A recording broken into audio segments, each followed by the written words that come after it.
Lucas, capítulo 7.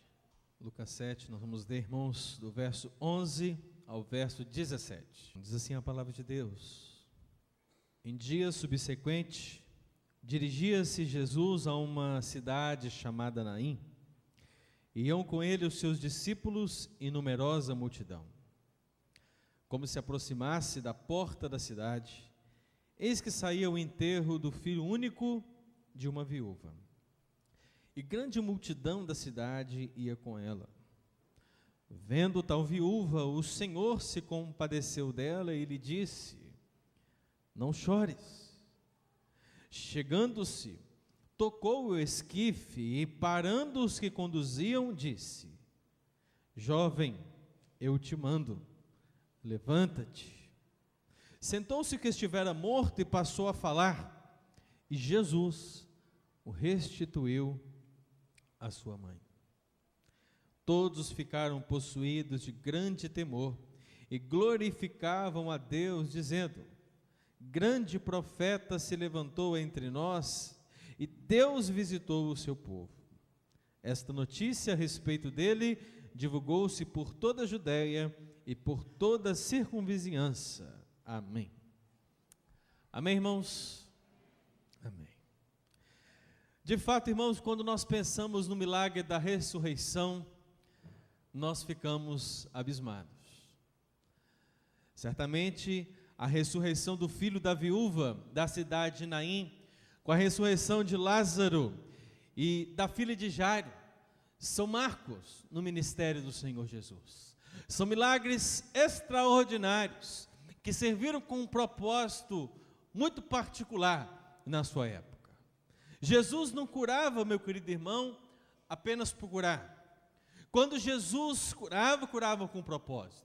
Quando Jesus fazia um milagre, fazia com um propósito estabelecido. E não era diferente no caso da ressurreição dessas pessoas. Pela ressurreição, o Senhor queria mostrar que de fato Ele era o Cristo, de fato Ele era o Messias, e de fato as pessoas deveriam olhar para Ele e ver nele a solução para entrar novamente em contato com Deus. E foi assim por muito tempo no ministério do Senhor, meu querido irmão. Foi assim que o Senhor anunciou o reino de Deus, foi assim que Ele pregou o arrependimento de pecados, e foi assim até o dia em que Ele mesmo mostrou que Ele era a ressurreição e a vida. Irmãos, no caminho que Jesus percorria, pregando esse reino de Deus e fazendo esses milagres extraordinários, Jesus se deparou com algo conflitante. Muitos podemos parar e olhar para esse texto e imaginar uma viúva. Muitos podemos parar e imaginar um filho que estava morto. Muitos podemos parar e imaginar a multidão. Mas eu gostaria que você parasse por um momento, meu querido irmão, e observasse que depois que Jesus saiu de Cafarnaum, e então dirigindo-se pelo seu caminho e chegando então à porta da cidade de Naim, ali ele encontrou uma família desestruturada. É impressionante, meu querido irmão, como poderia haver uma multidão tão grande atrás de Jesus, e uma multidão tão grande seguindo aquela viúva, mas Jesus, Ele para por um instante para nos mostrar o que Ele pode fazer por uma família desestruturada. Mas que desestrutura é essa, pastor? Você pode perceber que o texto não falou de um pai. E o texto não falou de um pai, meu querido irmão, porque subentende-se que o pai estava morto. Aquele lar já estava desfalcado de um dos seus alicerces principais. E agora você vê uma mulher viúva, já sem o seu marido, numa cidade, num país que não lhe dava oportunidades como as mulheres têm hoje, de trabalhar, de desempenharem um papel, de ganhar o seu salário. Não havia possibilidades, tantas possibilidades como hoje para aquelas mulheres. Então, dificuldades mil para aquela viúva, que agora perdera o seu filho. E alguns teólogos gostam de aprofundar um pouco nessa situação e dizer que possivelmente esse filho não era só um filho, mas era um filho que sustentava a sua mãe. Razão para você ver, meu querido irmão, como essa família se desestruturou no momento que Jesus estava passando por ali. É impressionante, meu querido irmão, como nós podemos fazer uma alusão às nossas próprias famílias. É impressionante verificarmos como as famílias estão desestruturadas, como lares estão ausentes quando se fala de pai, quando lares estão ausentes quando se fala de mãe, quando lares estão ausentes quando se fala de amor dos filhos, lares ausentes da presença de Deus, lares ausentes de vida espiritual, de vida social, lares ausentes do melhor que Deus tem para cada um de nós. Mas Jesus, meu querido irmão, Ele vem diante dessa desestrutura de uma família para fazer um milagre. Ele vem, meu querido irmão, não para ressuscitar o pai que já morrera. Ele não vem não para trazer dinheiro, porque dinheiro não é a solução dos problemas de um lar. Ele não vem, meu querido irmão, para trazer soluções mirabolantes para um lar. Mas Ele vem demonstrar a sua preocupação, o seu cuidado pastoral. Ele vem mostrar que Ele se preocupa com a família desestruturada e que Ele está pronto, disposto para transformar e abençoar aquele que precisa. Note, meu querido irmão, que a mulher, a viúva, nem sabia que Jesus passara por ali. Note, meu querido irmão, que Jesus, ao ver, se preocupou. As circunstâncias que nós precisamos pedir, meu querido irmão. As circunstâncias que nós vamos colocar diante de Deus. Mas há circunstâncias, meu querido irmão, que antes de nós pedirmos por socorro, o nosso Deus é bem presente para trazer a bênção. É isso que o Salmo 46 diz, que Deus é socorro bem presente na hora da tribulação. E talvez, irmão, a sua situação tenha algo a ver com essa família da cidade de Naim. E quando eu coloco problemas, meu irmão, não estou dizendo que tenha que ser verdadeiramente iguais. Cada um de nós temos problemas nas nossas famílias. Pare e pergunte-se: o que sua família precisa? O que no seu lar está desestruturado? Pense. E, meu irmão, não importa o que você pense, eu posso lhe dizer que a resposta é uma só: Jesus pode fazer alguma coisa por você. Ele pode e quer fazer. E, meu irmão, nós precisamos olhar para esse texto e perceber que existem verdades dessa preocupação de Jesus pela família quando está desestruturada. Quando a família está desestruturada, meu querido irmão, nós percebemos pela leitura que fizemos a partir do verso 12 e no verso 13, que a primeira coisa que o Senhor Jesus faz é contemplar a aflição dessa família. Meus irmãos, às vezes estamos passando circunstâncias difíceis e as pessoas vêm até nós e contentam-se em dar um tapa nas nossas costas, não é verdade? Elas se contentam em dizer: Deus te abençoe. Elas se contentam em dizer: estarei orando por você. Mas você sabe, meu querido irmão, que aquilo não ultrapassa um nível superficial de relação e aquilo na verdade não lhe ajudou muito. Mas quando nós falamos de Jesus, nós não temos um cuidado superficial. Pelo contrário, dentro das possibilidades, das dificuldades do lar, meu querido irmão, Jesus vem contemplar profundamente a aflição dessa família. Perceba, meu querido irmão, que Jesus, ele viu o centro do problema. Ele olhou para uma multidão e percebeu que ali estava acontecendo um enterro. Você já olhou para uma grande multidão? Há tantas coisas para serem observadas, não é verdade? Eu mesmo posso olhar para os irmãos e não olhar para ninguém. Posso ver todos e não ver ninguém. Mas, meu querido irmão, se eu resolver olhar para um dos irmãos, eu posso ver. E Jesus, meu querido irmão, ele vê o centro do problema. Ele foca-se no problema, ele foca-se naquele que precisa dele, ele foca-se naquele que está angustiado, ele foca-se naquele que está aflito, ele sabe onde está a necessidade. E meu irmão, Jesus vai até a pessoa necessitada. Ele viu que o enterro estava saindo, meu querido irmão, ele viu que alguém morrera.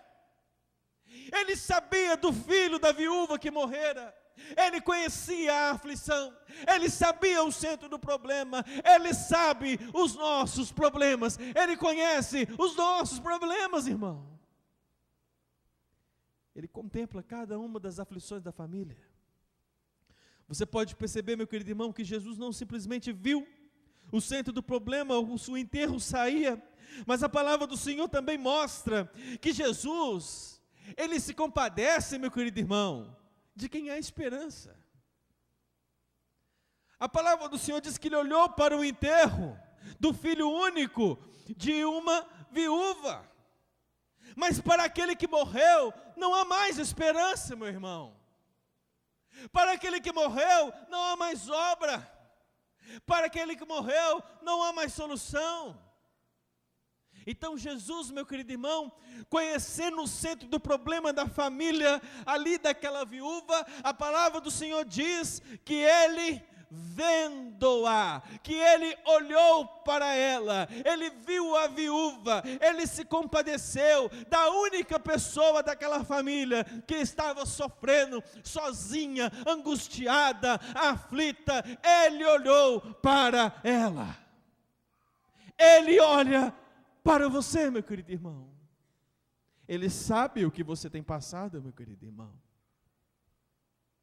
E não é à toa que a palavra do Senhor diz que Jesus, quando viu aquela mulher, ele se compadeceu, e parece pouco traduzir por compadecer uma expressão que diz que Jesus, quando olhou para aquela mulher, sentiu entranhados afetos, as suas entranhas se mexeram ao ver o que passava para aquela mulher, porque para o judeu, meu querido irmão, as entranhas, os intestinos, eram a sede dos sentimentos, meu querido irmão, a sede do amor, a sede da piedade, a sede da compaixão, e o Senhor moveu-se no seu interior, quando viu aquela mulher, ele realmente se preocupou, ele realmente sentiu a aflição daquela mulher, daquela viúva. Jesus, meu querido irmão, ele contempla a aflição da família, meu querido. Ele sabe o que você tem passado, ele sabe o centro do problema, ele tem preocupação com quem tem a esperança ainda, quem está vivo, quem pode mudar, quem pode ser transformado, quem pode ser convertido, quem pode ser curado. Ele tem, ele faz, ele é Jesus. Ele é o seu Deus? Ele é o meu Deus. O que dizer para alguém que perdera o seu filho, que estava agora sozinha, abandonada, numa sociedade que não lhe dava muito apoio? Será que se eu chegasse para essa mulher com um livro de teologia sistemática e apresentasse para ela, essa mulher teria paz no seu coração? Será que um tapa, um abraço nas costas seria suficiente? Por mais que você pense, meu querido irmão, em métodos, quando nós falamos da compaixão de Jesus, quando nós falamos de Jesus contemplando o problema de um lar desestruturado, nós estamos falando de um Jesus que ele não somente vê, ele não somente sabe, mas ele também faz. Sabe o que Deus faz quando há desestrutura, irmão? Sabe o que Deus faz quando ele percebe, te contempla e vê sua aflição? A palavra do Senhor diz: vendo-a, o Senhor se compadeceu dela e lhe disse: não chores. não chores. Meu irmão, quando Jesus contempla a aflição da família, Ele conforta. E Ele conforta por sua palavra. Ele conforta com as palavras de sua própria boca. O não chores de Jesus é consolo. É consolo. Fala para o irmão que está ao seu lado, não chores.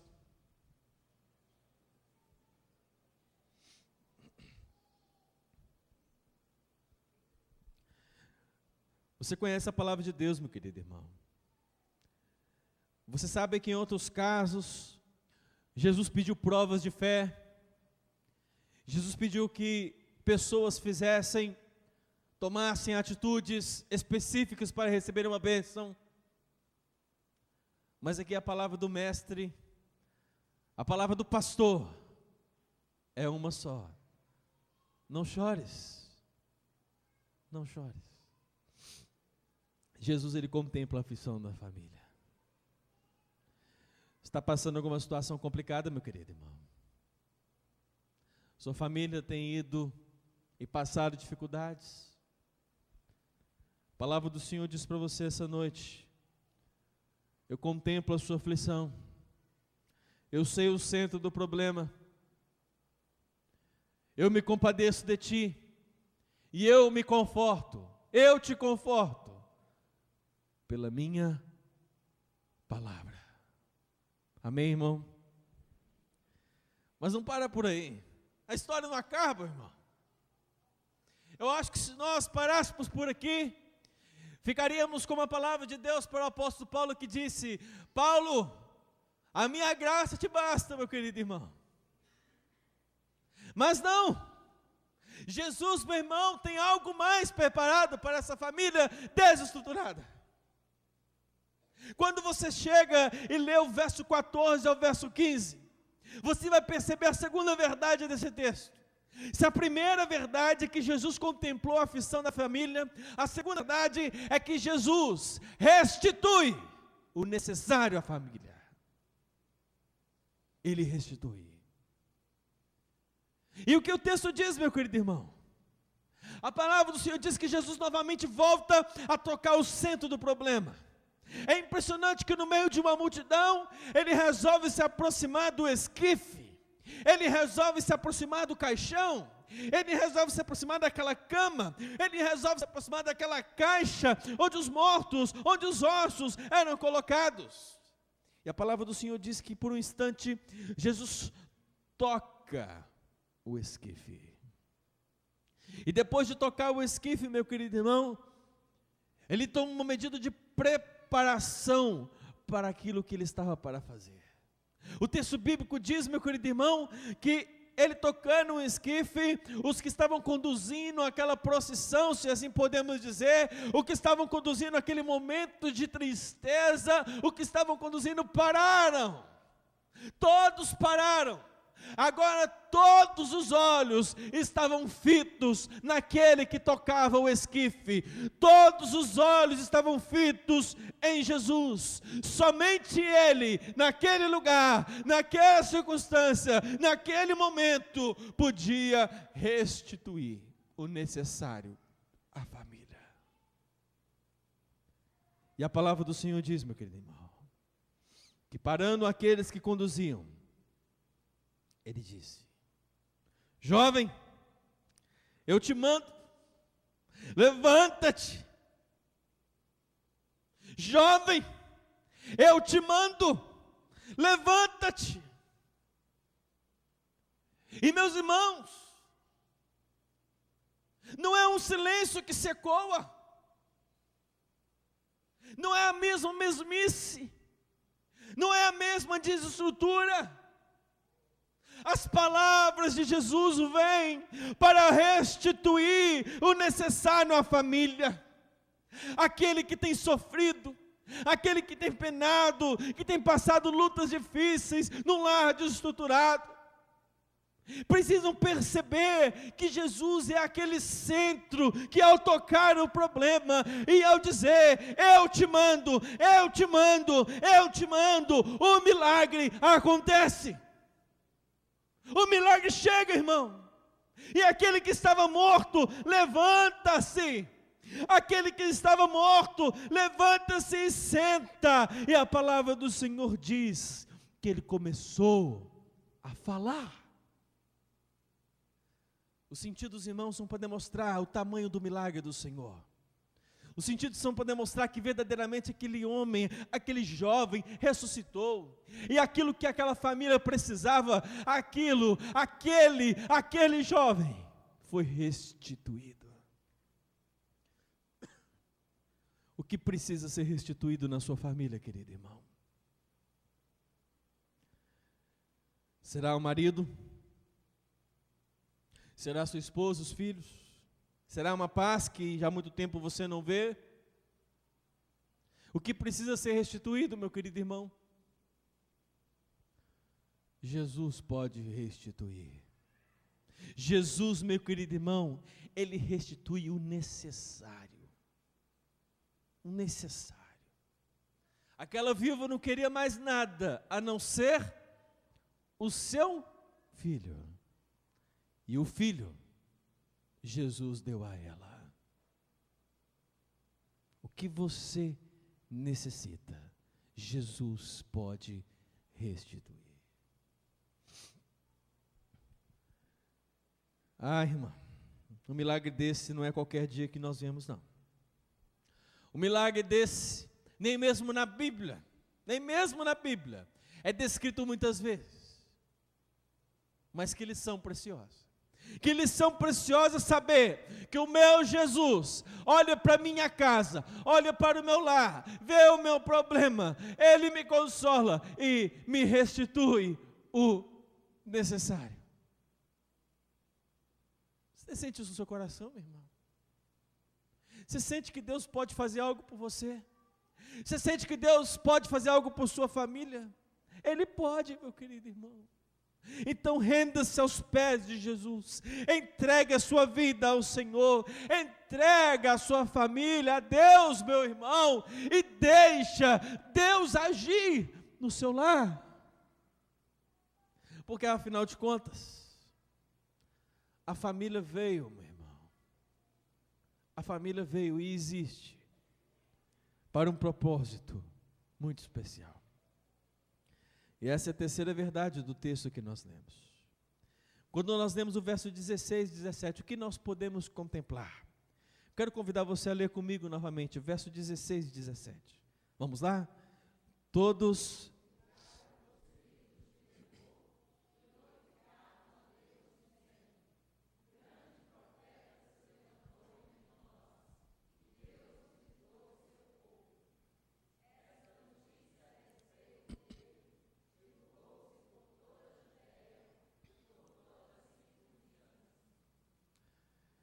Se a primeira verdade, meu querido irmão, é que Jesus contempla a aflição da família, e se a segunda verdade é que Ele restitui o necessário à família, depois de restituído, o que pode acontecer com um lar desfacelado?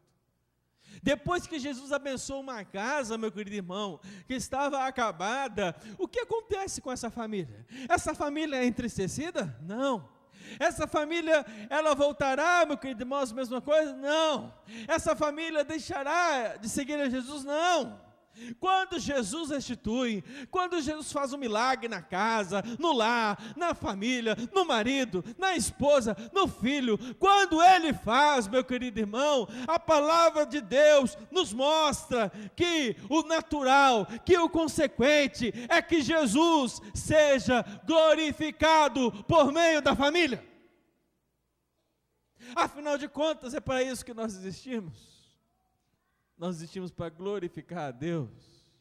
Nós existimos para manifestar a glória de Deus. E meu irmão, quando Deus restitui alguém, quando restitui algo na sua casa, dá glória a Deus, meu querido irmão. Exalta o Senhor, louva a Deus, bendiga a Deus, glorifica, porque a sua família tem que exaltar o Deus a quem você serve. Tem que exaltar. A palavra do Senhor diz, meu irmão, que todos ficaram possuídos de temor, todos ficaram com medos, todos ficaram horrorizados no bom sentido do termo, todos ficaram com fobia, todos ficaram amedrontados com o tamanho do milagre que acontecera naquele lar. Todos olharam para a viúva e seu filho e diziam: olha, Deus realmente fez alguma coisa. E a palavra de Deus diz que todos glorificaram a Deus naquele dia. Todos, irmão. Quando Deus fizer uma obra na sua casa, meu irmão, todos vão glorificar a Deus. A palavra do Senhor diz que no meio daquela multidão, alguns começaram a levantar e dizer: grande profeta se levantou no meio de nós. É interessante, né? É interessante. Quando as coisas acontecem na nossa casa, irmão, quando os milagres são uma verdade na nossa casa, na verdade, quando Jesus está agindo no nosso meio, na nossa família, as pessoas não têm mais o que dizer, a não ser que um grande profeta, um grande homem, um Deus vivo e verdadeiro, se manifesta neste lugar, se manifesta nessa casa. Na verdade, Deus visitou aquela família, Deus visitou aquela irmã, aquele irmão, aquele filho, e se Ele visitou, Ele também pode me visitar. Se Ele visitou, irmão, a viúva da cidade de Naim, Ele também pode te visitar. E o que nos resta? O verso 17. Esta notícia a respeito dele divulgou-se por toda a Judéia e circunvizinhança. Através das maravilhas de Jesus na nossa família, irmão, e dos milagres que Ele faz, essa notícia vai sendo divulgada. E quanto mais divulgada a verdade é, mais pessoas buscam, mais pessoas procuram, mais pessoas desejam, mais pessoas querem, porque o Deus que você serve é um Deus real, é um Deus que fez um milagre na sua casa. Eu tenho certeza, meu querido irmão, que há irmãs e irmãos aqui que já puderam contemplar durante a sua vida cristã milagres extraordinários. Mulheres que oraram por tanto tempo para a conversão de seus maridos e obtiveram. Homens que têm buscado por seus filhos e por suas esposas e têm conquistado de Deus as bênçãos, é verdade. Mas a verdade também, irmãos, é que muitos de nós ainda padecemos. A verdade é que muitos de nós ainda sofremos. Muitos de nós ainda não obtivemos, aparentemente, a bênção de Deus na nossa casa. Mas o Senhor nos diz, meu querido irmão, que se está desestruturado, Ele vê, Ele contempla a sua aflição, Ele cuida, Ele conforta, e Ele vai restituir o necessário, meu irmão. Se preocupe com a vontade do Senhor, se preocupe com aquilo que Jesus considera necessário para voltar para o seu lar, para ser restituída a sua casa, e aquilo que for necessário, Ele vai dar. E quando Ele der, meu querido irmão, quando Ele lhe restituir, não se cale, glorifique a Deus, exalte ao Deus que agiu na sua família. Amém?